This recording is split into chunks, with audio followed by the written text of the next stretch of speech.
夢日記。新学期、学校の夢を見た。気がつくと、朦朧とした意識の中で、錆びた SL 機関車を3倍ぐらい大きくしたような、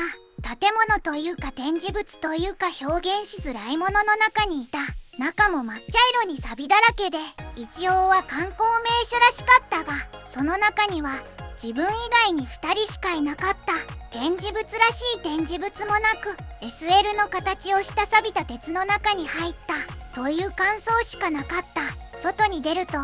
砂利が敷いてある駐車場は閑散としていて、自分は車に乗って帰路に着くことにした。夢の中なので朦朧としたまま運転していると、右折をしようとした時にとてつもなく大きい交差点が目の前に現れた。東京ドームほどの広さがあって、右折するために交差点の中央に向かうだけでもしばらく車を走らせる必要があった。対向車は来ていなかったので、そのまま右折しようとしたが、目の前を何台もの白バイが通り過ぎていった。自分は慌ててブレーキを踏んで止まり、僕は交通ルールを守ってますよみたいな顔をして善良な市民アピールしながら、白バイ軍団が通り過ぎるのを待ってから広大な交差点を右折した。するといつの間にか小学校、高校、専門学校の概念が入り混じった教室の中にいて、40席ぐらいある机の間に立って意識が朦朧としたままぼーっとしていた。すると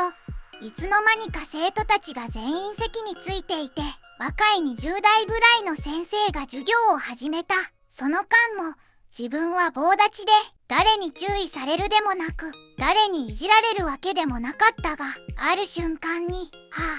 今日から3年生だったと気がついた。それと同時に教室に自分の存在が認識されたのか、上級生の先輩が教室間違えてるみたいな空気になった。育ちの良い学生が集まる学校なのか、大爆笑するような生徒はおらず、笑いをこらえるが抑えることができずに、クスックスッという笑い声が教室の中に伝播していった。その教室にはなぜかエレベーターが黒板の横についていたので、自分は3年の教室は3階だったね。いやー間違っちった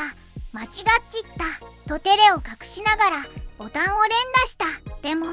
エレベーターはなかなかやってこなくて、クスクスという笑い声から、うふふうふふふふえへへおほほほほほあはははあはははははという笑い声になっていた。自分はいたたまれない気持ちで何気なく先生の方を見てみると、教卓の横には若い先生が新学期一発目で笑いを取るために用意した小道具が目に入った。せっかく先生が用意してたのに、自分が笑い取っちゃって悪いことしちゃったなと反省しながらエレベーターの表示板を見てたら、記憶が途切れました。最後まで見てくれてありがとう。また見てね。チャンネル登録お願いします。